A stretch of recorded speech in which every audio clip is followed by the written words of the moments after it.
Hungarian Prime Minister Viktor Orban is likely to dominate the EU leaders' summit here in Brussels. While several EU nations say they can't afford a complete embargo on Russian oil, Hungary is the only one still blocking it. That means Orban holds the fate of the much-delayed sanctions package in his hands, weeks after it was proposed. We are addressing our dependency on Russian oil, and let's be clear, it will not be easy, because some member states are strongly dependent on Russian oil, but we simply have to do it. Hungary is one of those EU members. The EU Commission has now watered down its proposal to get the Central European country on side. Only Russian oil transported by sea would be targeted. That's 2/3 of the EU's oil supplies from Russia, and pipeline gas would be excluded, something which would greatly benefit landlocked Hungary. But that's not enough for the country. Budapest wants 800 million euros from the EU to adapt its refineries. Ukrainian President Volodymyr Zelensky has repeatedly urged EU leaders to finally agree on an embargo on all Russian energy. Putting pressure on Russia is a matter of saving lives. Every day of procrastination, weakness, disputes or proposals to pacify the aggressor at the expense of the victim means more Ukrainians being killed. EU leaders are expected to express solidarity with Ukraine, promise more financial support and address global food shortages due to the war. But for now, it's not clear they'll be able to meet Zelensky's needs and break the deadlock with Hungary. DW Brussels Bureau Chief Alexander van Namen joins me now. Alexander, we just heard it there. The EU Commission is watering down its proposal and has signaled it will only embargo oil transported by sea, allowing Hungary to still receive oil via its pipeline. How much sense does that make?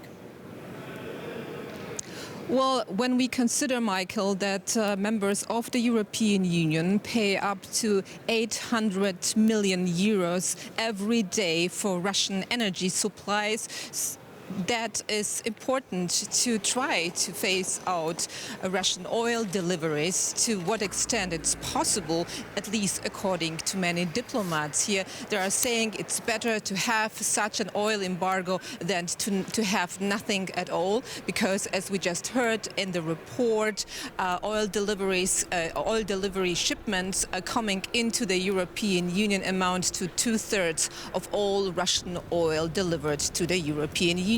And now we are hearing from our sources here in Brussels that there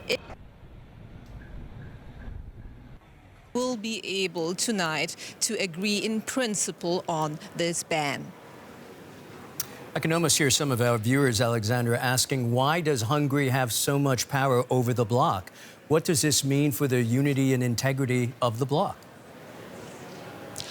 Well, it's of course not a good sign to have Hungary, but also other nations saying, well, we are so concerned about our energy security that we are not ready to ban Russian oil altogether. However, we have to remind our viewers that that's how things work in the European Union, that you need all member states on board when it comes to such important decisions, because they want to be united, they want to show this unity, and sometimes it means that you have to make compromises to get the deal done.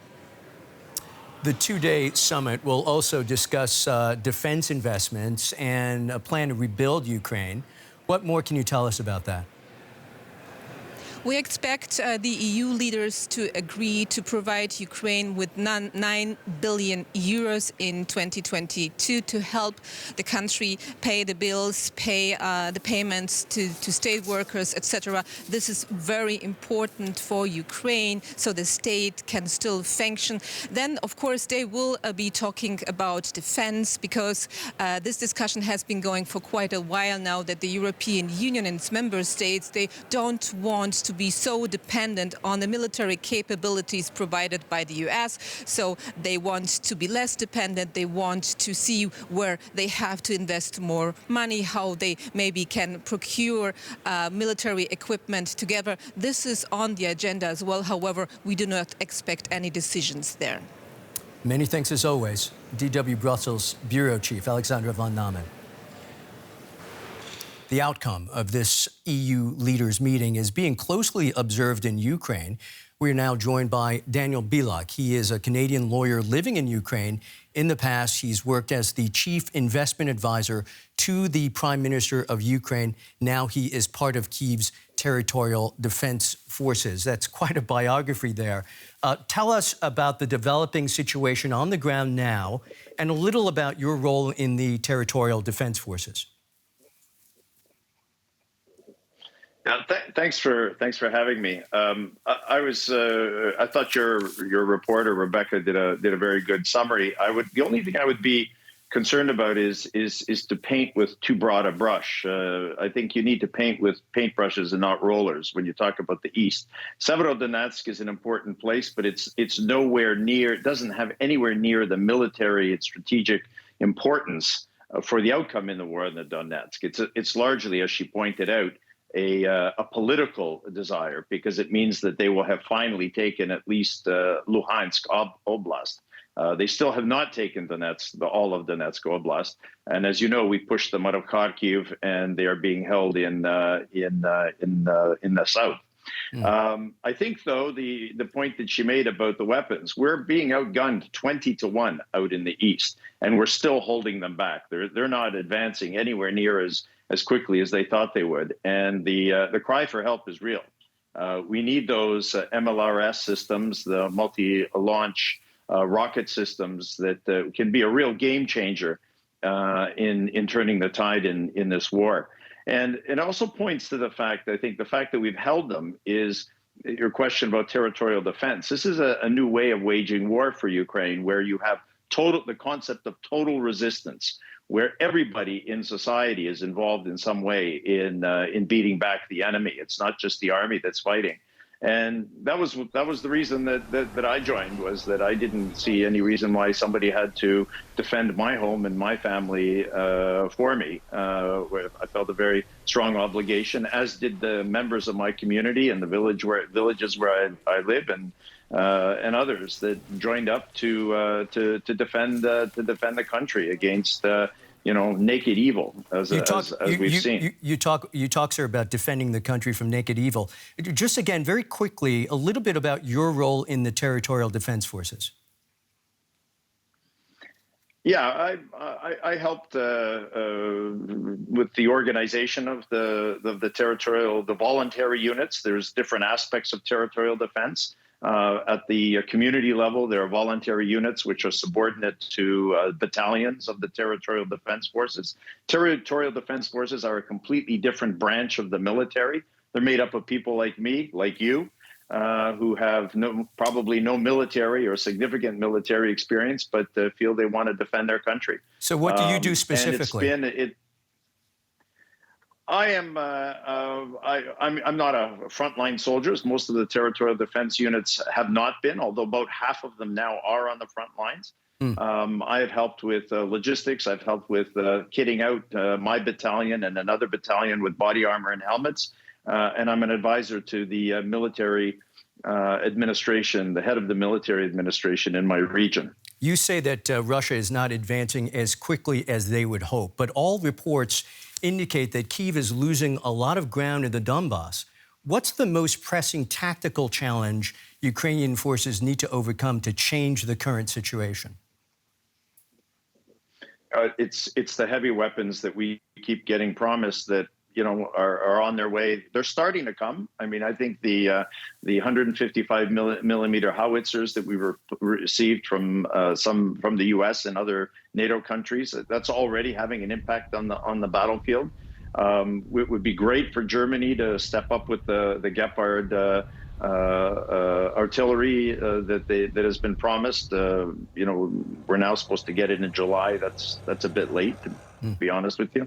But we need to have those MLRS systems, and if we have them in sufficient quantity, this war will be shortened. Frankly, Michael, how long this war takes and the final outcome is really largely dependent on our allies are able to step up and help us. We will win. We have to win. We have no choice. Otherwise, we will be annihilated as a people. I mean, that's clear. This is a war of genocide. And the question is, how long will that take and at what cost? And the answers to those questions lie in the capitals of Europe and at the EU summit. And perhaps, as you put it, in the firepower, firepower, firepower. That's the refrain we've been hearing for weeks 100%. now. EU leaders are scheduled to meet today to discuss EU defense amid Russia's aggression against Ukraine, of course. Where should the bloc invest to strengthen defense? Well, look, I think that the EU needs, I think we're at a crossroads, a historical crossroads in the development of global security, and certainly the EU and the European, the Euro-Atlantic security architecture is key to that. But it's also the Euro-Atlantic security and economic architecture. And now Ukraine has to be a fundamental part of that. It's absurd not to have Ukraine, both in NATO and in the EU. For the last 8 years, we've been dying for the liberal democratic values that the EU professes to expound, and nobody else has done that. The whole notion of the sanctity of life, the dignity of the individual, and the rule of law and the freedom of choice. Those are not values shared by the enemy, by President Putin. Those are values that we have shown in spades, and those are the bedrock values of the EU.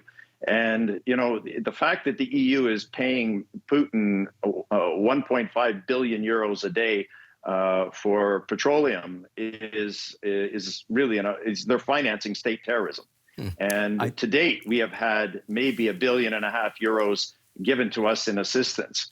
So the EU needs to invest in Ukraine, in the reconstruction, in infrastructure, energy, technology, but it also needs to invest in itself, which means Ukraine as an integral part of the EU, not in some halfway house that's been thought up by some leaders. Daniel Bilak, you have made your message loud and clear. Many, many thanks from Kyiv's Territorial Defense Forces. That's Daniel Bilak again. Many thanks. Here's a quick look at some of the other stories making news around the world at this hour. Germany's major parties have agreed to increase defense funding in response to Russia's invasion of Ukraine in February. Chancellor Olaf Scholz said he wanted €100 billion to better equip Germany's armed forces, which have suffered from lack of investment. The new deal gets around strict budget rules and helps to meet NATO spending goals.